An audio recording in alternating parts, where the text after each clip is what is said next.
Assalamualaikum warahmatullahi wabarakatuh. Baik anak-anakku sekalian, selamat bertemu kembali dengan Bapak. Hari ini insya Allah Bapak akan menyampaikan materi tentang bagaimana cara perkembangbiakan pada hewan. Anak-anakku sekalian, Tuhan menciptakan tumbuhan dan hewan di bumi ini adalah untuk kita semuanya. Agar tumbuhan dan hewan bisa bertambah banyak dan tidak punah, maka Tuhan membuat mereka agar bisa berkembang biak. Masih ingatkah kalian kisah Nabi Nuh alaihissalam? Mengapa Nabi Nuh di kapalnya membawa beberapa hewan jantan dan betina? Ya, betul. Nabi Nuh membawa beberapa hewan jantan dan betina itu tiada lain agar mereka masih bisa berkembang biak dan tentunya tidak punah di alam ini. Oke, anak-anakku semuanya, perkembangbiakan hewan ternyata dibagi dua. Yang pertama ada yang disebut dengan generatif atau perkembangbiakan melalui perkawinan. Dan yang kedua adalah vegetatif, yaitu perkembangbiakan tanpa adanya perkawinan. Selanjutnya anak-anakku sekalian, perkembangbiakan hewan secara generatif, ciri-cirinya adalah yang pertama adanya perkawinan antara hewan pejantan dan hewan betina. Dan yang kedua, adanya perkawinan antara sperma dan ovum atau sel telur. Adapun sperma adalah itu sel kelamin yang dimiliki oleh hewan pejantan. Dan ovum adalah sel kelamin yang dimiliki oleh hewan betina. Pada saat kedua-duanya terjadi peleburan atau perkawinan, maka akan tumbuh individu baru atau hewan baru. Selanjutnya anak-anakku, perkembangbiakan hewan secara generatif terdiri dari beberapa cara. Yang pertama, ada yang disebut dengan ovipar atau bertelur. Yang kedua adalah vivipar atau melahirkan. Dan yang ketiga adalah ovovivipar atau bertelur dan melahirkan. Baik, selanjutnya anak-anak, apakah kalian mengetahui apakah contohnya hewan yang termasuk ovipar itu? Ada yang bisa jawab? Ya, betul. Salah satunya adalah burung.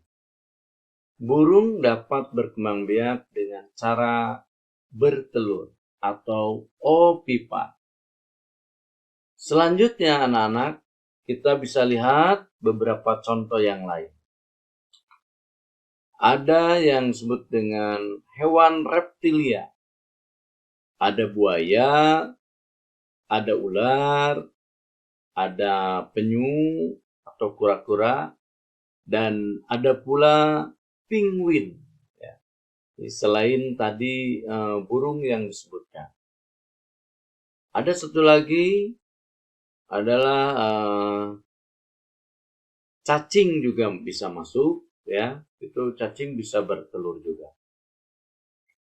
Selanjutnya anak-anakku, apakah contoh yang termasuk pada hewan vivipar atau yang melahirkan? Ada yang tahu? Ya, betul.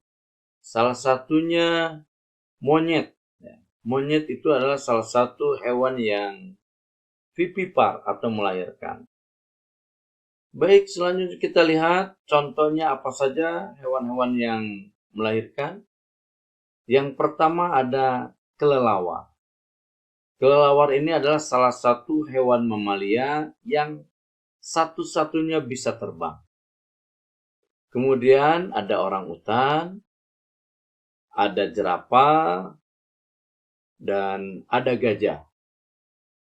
Pun yang lainnya bisa kalian sebutkan, salah satunya ada kuda, kambing, ya, itu masih bisa salah satunya contoh-contoh hewan yang melahirkan.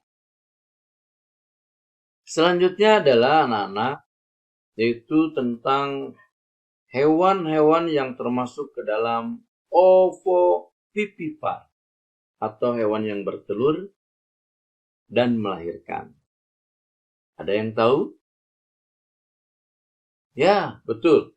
Salah satunya kadal. Bangsa kadal itu adalah salah satu hewan-hewan yang ovovivipar. Mari kita lihat yang lainnya. Di sini ada hiu, ada ular anaconda. Nah, itu ada kadal tadi yang disebutkan oleh teman kalian. Kemudian ada ular piton dan ada ikan pari. Selain itu masih banyak contoh-contoh ovovivipar. Salah satunya ada ular derik, ada ular boa, gitu. Ada yang bangsa kadal juga namanya salamander. Nah, selanjutnya kalian bisa mencari lebih banyak contoh-contoh pada hewan ovovivipar ini. Baik anak-anakku sekalian, itu beberapa kelompok pada hewan yang berkembang biak secara generatif. Ada dengan cara ovipar, vivipar, dan ovovivipar. Selanjutnya kalian nanti bisa mencari lebih banyak, ya, bisa menanyakan ke orang tua kalian, atau kalian bisa mencari di buku-buku yang lain, atau boleh kalian lihat di internet, ya. Selanjutnya anak-anakku, yang kedua adalah perkembangbiakan hewan secara vegetatif. Itu secara perkembangan tidak melalui perkawinan. Apa saja perkembangbiakan hewan secara vegetatif ini? Yang pertama adalah dengan cara membelah diri. Selanjutnya yang kedua ada yang disebut dengan parthenogenesis. Yang ketiga ada yang disebut dengan fragmentasi. Dan yang keempat ada yang disebut dengan tunas. Mari kita lihat satu persatu apa yang termasuk kepada hewan-hewan yang secara vegetatif tersebut. Oke anak-anak, mari kita lihat beberapa contoh hewan yang berkembang biak dengan membelah diri. Yang pertama ada yang disebut dengan amuba. Nah, amuba itu adalah hewan yang bersel satu. Dari satu sel dia akan membelah menjadi dua. Dari dua menjadi 4 dan seterusnya. Selanjutnya selain amuba ada yang disebut dengan paramecium. Nah, ini paramecium. Dan selanjutnya lagi ada hewan yang termasuk protozoa. Dan ini adalah Eglena.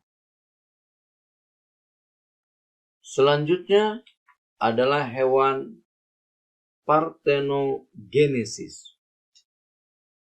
Nah, artinya parthenogenesis adalah hewan yang berkembang biak tanpa adanya pembuahan pada hewan betinanya. Ini contohnya adalah hewan komodo. Selanjutnya adalah hewan tunas. Hewan ini induknya akan mengeluarkan bagian-bagian tubuhnya seperti tunas, dan lama-kelamaan dia akan berkembang sehingga dia akan melepaskan dirinya, sehingga dia akan menjadi individu baru. Dan yang terakhir, anak-anakku sekalian, ada yang disebut dengan fragmentasi. Fragmentasi ini adalah hewan yang berkembang biak dengan cara memutuskan beberapa bagian-bagian tubuhnya. Apabila dia memutuskan ekornya, maka dia akan membentuk tubuh dan kepala. Apabila dia memutuskan kepalanya, maka dia akan membentuk tubuh dan ekor. Begitupun kalau dia memutuskan tubuhnya, maka dia akan membentuk kepala dan ekor. Hewan apakah ini?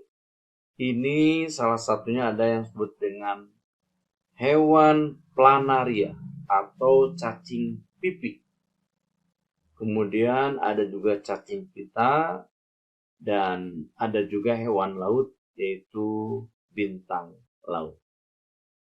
Nah, demikianlah anak-anakku sekalian untuk materi perkembangbiakan hewan ini.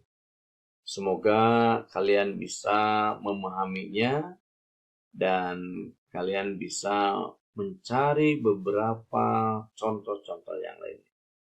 Terima kasih. Sekian dari Bapak. Assalamualaikum warahmatullahi wabarakatuh.